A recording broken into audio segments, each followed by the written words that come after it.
कारण बोर्ड जिहाद सारखा मालेगावला तुम्ही बघितलं 1,93,000 मतानं पुढे असणारा आपला खासदार तिथं गेल्याच्या नंतर 1,97,000 पुढच्या माणसाला मतं पडतात आणि यांना फक्त 3-4 हजार मतं पडतात. वोट जिहाद. तुम्ही एखाद्या मोहल्ल्यामधलं मतदान बघा, तुम्ही 1,000 मतदान झालं 10 मतं सुद्धा विरोधात जात नाहीत. हा वोट जिहादचा प्रकार आहे. तर आता यांनी कॉर्पोरेट जिहाद सुरू केलाय.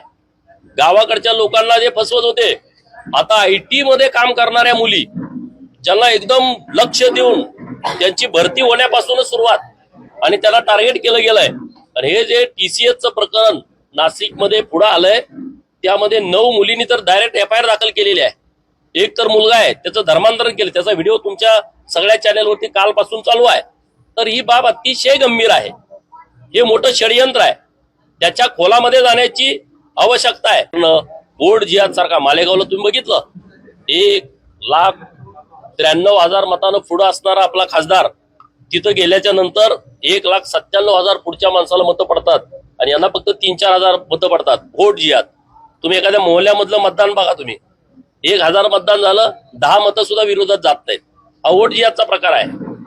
तर आता यांनी कॉर्पोरेट जिहाद सुरू केलाय. गावाकडच्या लोकांना जे फसवत होते, आता IT मध्ये काम करणाऱ्या मुली ज्यांना एकदम लक्ष देऊन त्यांची भरती होण्यापासूनच सुरुवात आणि त्याला टार्गेट केलं गेलंय. आणि हे जे TCSचं प्रकरण नाशिकमध्ये पुढे आलंय त्यामध्ये 9 मुलींनी तर डायरेक्ट FIR दाखल केलेली आहे. एक तर मुलगा आहे, त्याचं धर्मांतरण केलं, त्याचा व्हिडिओ तुमच्या सगळ्या चॅनेलवरती कालपासून चालू आहे. तर ही बाब अतिशय गंभीर आहे. हे मोठं षडयंत्र आहे. त्याच्या खोलामध्ये जाण्याची आवश्यकता आहे.